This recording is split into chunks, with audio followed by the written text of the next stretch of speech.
श्रीभूमि जिले के पथारखंडी विधानसभा केंद्र में कांग्रेस के उम्मीदवार कार्तिक सेना सिन्हा को टिकट मिलने पर लोगों में खुशी की माहौल छाई हुई है। कांग्रेस दल की ओर से विधायक कार्तिक सेना सिन्हा को टिकट मिलने पर लोगों में खुशी की माहौल है और तो और कई क्षेत्र में कांग्रेस समर्थक बड़े पैमाने पर उनके समर्थन में जुट रहे हैं। अपने वक्तव्य में कार्तिक सेना सिन्हा ने कहा कि जिस तरीके से पिछले कई वर्षों से पथारखंडी क्षेत्र में लोगों के ऊपर शोषण चल रहा है, भाजपा के कार्यकर्ता तथा भूतपूर्व विधायक कृष्णेंदु पाल लोगों के शोषण में जुटे हुए हैं। कई क्षेत्र में सिंडिकेट राज चल रहा है, इसके चलते लोगों में काफी नाराजगी का माहौल है और आने वाले दिनों में कांग्रेस के उम्मीदवार तथा दूसरे कई कार्यकर्ताओं के सहयोग से आखिरकार कांग्रेस दल के विधायक पद के उम्मीदवार कार्तिक सेना सिन्हा को ही विजय होगा और इस संदर्भ में लोग उनके समर्थन में है। पत्रकारों के साथ बातचीत के दौरान उम्मीदवार कार्तिक सेना सिन्हा ने विस्तारित तथ्य पत्रकारों के समक्ष उजागर किया और कांग्रेस हाईकमांड को उन्हें टिकट प्रदान किए जाने पर आभार भी व्यक्त किए। আর নির্বাচনে আমরা প্রথম বছর বিজেপি হয়ে যে আমি প্রার্থিত হয়ে যেটা কম্পিটিশনে ওই সময় যে ভোট পেয়েছিলাম তার থেকেও আমি আরো 8000 ভোট অধিক পেয়েছিলাম ইউডিএফের সময়, কিন্তু অল্প ভোটে যেহেতু আমরা ওইটাতে মানে সফল হইতে পারি নাই, তাই তার পরবর্তী অবস্থাতে আমি প্রায় রাজনৈতিক জীবন থেকে প্রায় দূরে ছিলাম। কিন্তু 2024-এ আরবার সক্রিয় হয়ে জনসাধারণের মঙ্গলে বা জনসাধারণ কল্যাণে আরবার কাজ করার যে আমি ধারা দিশা নিজেকে তৈরি করলাম, ওইটাতে আমি ভারতীয় জনতা পার্টিতে আরবার অ্যাক্টিভ হইলাম 2024 পার্লামেন্টারি ইলেকশনে।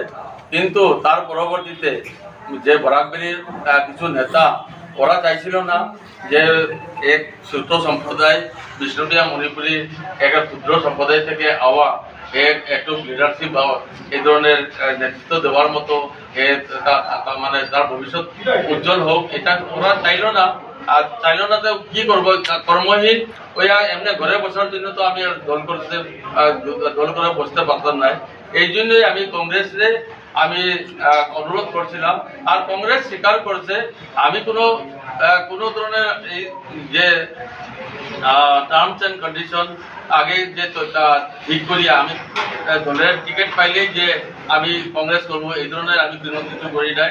আমি কইছিলাম যদি আমি যোগ্য প্রার্থী বা যদি আমার জনতায় যদি আমাদের মানে যোগ্য বলে মনে করে তাহলে আর দলে যদি আমাদের যোগ্য ভাবিয়া যদি আমার টিকিট দেয় তাহলে আমি পাতাগান্দিতে যে জঙ্গল রাজ চলতেছে, পাতাগান্দিতে শোষণ রাজ চলতেছে, যে অন্যায়টা পাতাগান্দিতে হতেছে ওইটা দূর করার জন্য আমি প্রস্তুত। এইটাই আমার মানে ক্লারিফিকেশন। এটাতে যদি আরো কিছু থাকে বলতে পারো।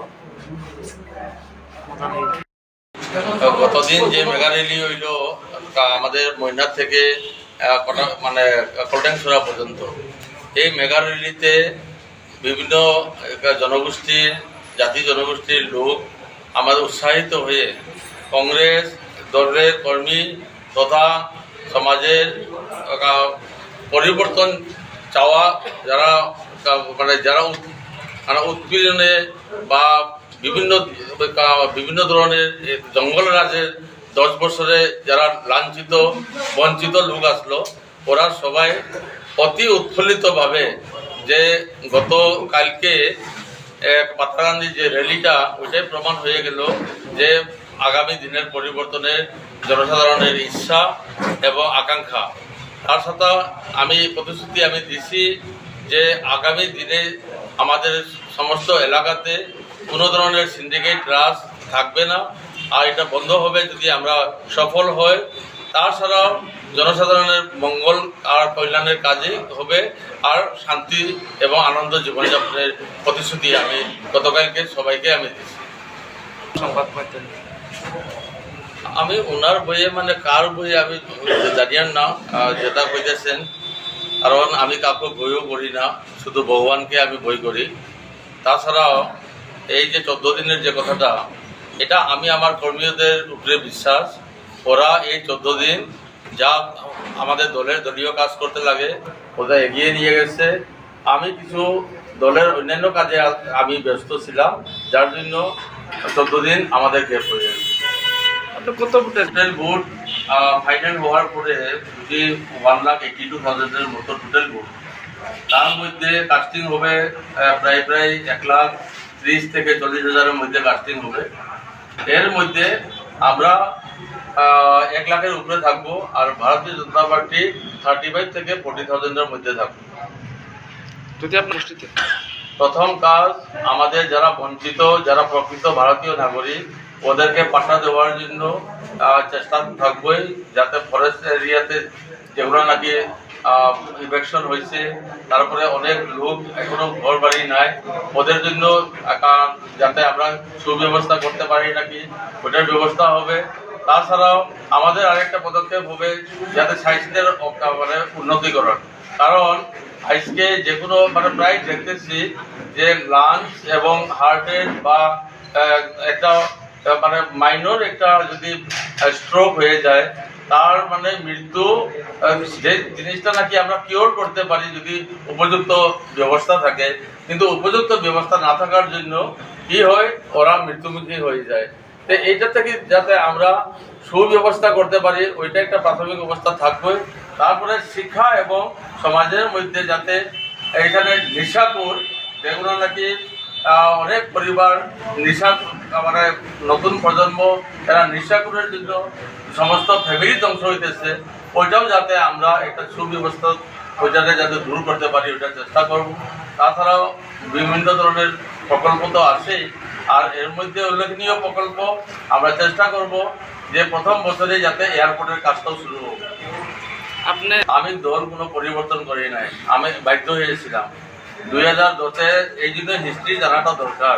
আপনারা সাংবাদিক ভাইদেরকেও আমি অনুরোধ জানাই যে আগে একটা যে কোনো একটা প্রশ্নর একটু রুট মানে তার মানে রুটটা কিতা, তার গুড়িটা কিতা একটু বোঝা দরকার। 2010-এ যখন রাজ্যসভার ইলেকশন হয়েছিল, তখন ভারতীয় জনতা পার্টির বিধায়ক আসলো 10 জন, আর 10 জনে একটা ক্যান্ডিডেট রাজ্যসভার জন্য নমিনেট করতে পারে না।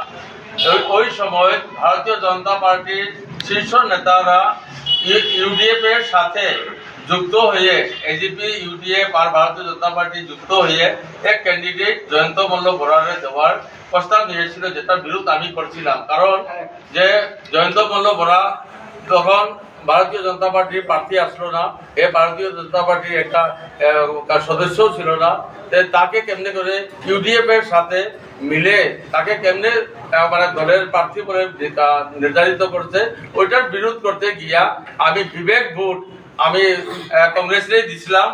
আর বিবেক ভোট দিতে গিয়া আমি আমাদের ক্ষুদ্রতম এক সমাজ, হিন্দু সমাজ, যেটা নাকি হিন্দু বৈষ্ণব সমাজ, যেটা কট্টর হিন্দু, যে বিষ্ণুপ্রিয়া মণিপুরী, তার ওদের যে সাংবিধানিক কিছু দাবি দাবার মধ্যে 149 জন টিচার, তারপরে development council, Bishnupriya Manipuri development council, এটা আমি সরকারের কাছে দাবি রাখছিলাম, এটা সরকার ওই দাবি পূর্ণ করছে।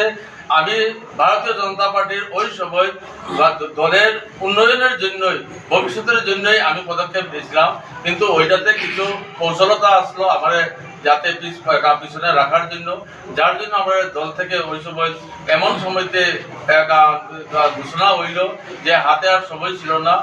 আর ওই সময়তে আমাদের জনতাই আমাদের খুঁজলো যে যেভাবেও তুমি যে কোনো দল থাকি হইলো তুমি নেতৃত্ব দিতে লাগবো। এই জন্যই ওই সময় যেহেতু কংগ্রেসের টিকিট দিয়া মানে অলরেডি নির্ধারিত করেছে, বিজেপির টিকিট অলরেডি অন্যকে নির্ধারিত করেছে, তখন আর অন্য দলে যাওয়ার কোনো প্রশ্ন আসলে জনতা